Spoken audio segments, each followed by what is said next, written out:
পৃথিবীর সবচেয়ে অসহায় মানুষটা হয়তো এই বৃদ্ধই। তিনি বর্তমানে কোনো দেশেরই নাগরিক না। বাংলাদেশ ভারত সীমান্তের শূন্য রেখায় বসে থাকা এই বৃদ্ধ যেদিকেই যাচ্ছেন সেদিক থেকেই ধাওয়া। দিকবিদিক ছুটোছুটির পর ক্লান্ত শরীর নিয়ে শেষ পর্যন্ত মাটিতে বসে পড়েছেন তিনি। তিনি কোনো ডাকাত নন, কোনো খুনি নন, কোনো সন্ত্রাসী নন। তিনি একজন বৃদ্ধ মানুষ। কিন্তু আজ সেই মানুষটিকে ঘিরেই দুদেশের সীমান্তে সৃষ্টি হয়েছে এক নির্মম মানবিক সংকট। জামালপুরের বকশীগঞ্জ উপজেলার ধনুয়া কামালপুর রামরামপুর সীমান্তের ১৮২ নম্বর আন্তর্জাতিক পিলারের পাশে কয়েকদিন ধরে মানবেতর জীবন কাটাচ্ছেন তিনি। খোলা আকাশের নিচে দিন পার করছেন। সীমান্তের ঠিক মাঝখানে, যেখানে এক পা এদিক মানে বাংলাদেশ আর এক পা ওদিক মানে ভারত, সেই শূন্যরেখাতে যেন আটকে গেছে তার জীবন। বাঁচার আশায় তিনি যেদিকেই একটু এগোতে চান সেদিক থেকে আসে বাধা। একদিকে বিএসএফের কড়া অবস্থান, অন্যদিকে বাংলাদেশের সার্বভৌমত্ব রক্ষায় বিজিবির সতর্ক পাহারা। ফলে কোথাও যেতে না পেরে সীমান্তের মাঝখানে আটকে পড়ে আছেন তিনি। এখন পর্যন্ত দুদেশই তাকে নিজেদের নাগরিক হিসেবে স্বীকার করেনি। পতাকা বৈঠকে উভয় পক্ষই অস্বীকার করেছে। ফলে তিনি বর্তমানে কোনো রাষ্ট্রের নাগরিক নন বলে মনে হচ্ছে।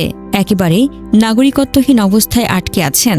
তবে তার নাম বা বিস্তারিত পরিচয় সর্বজনীন খবর এখনও প্রকাশিত হয়নি। তিনি ভারতীয় অঞ্চল থেকে আসা বলে ধারণা করা হচ্ছে, কিন্তু বিএসএফ তাকে বাংলাদেশি বলে ঠেলে দিতে চেয়েছে। অনেক ক্ষেত্রে ভারতীয় নাগরিকত্ব যাচাইয়ের সমস্যায় পড়ে বাংলাদেশি বলে চিহ্নিত হয়ে পুশ-ইনের শিকার হন। এই বৃদ্ধের ক্ষেত্রে বিএসএফ তাকে বাংলাদেশি বলে মনে করে ঠেলে দিতে চেয়েছে, কিন্তু বাংলাদেশ তা প্রত্যাখ্যান করেছে। ফলে তিনি মাঝখানে আটকা।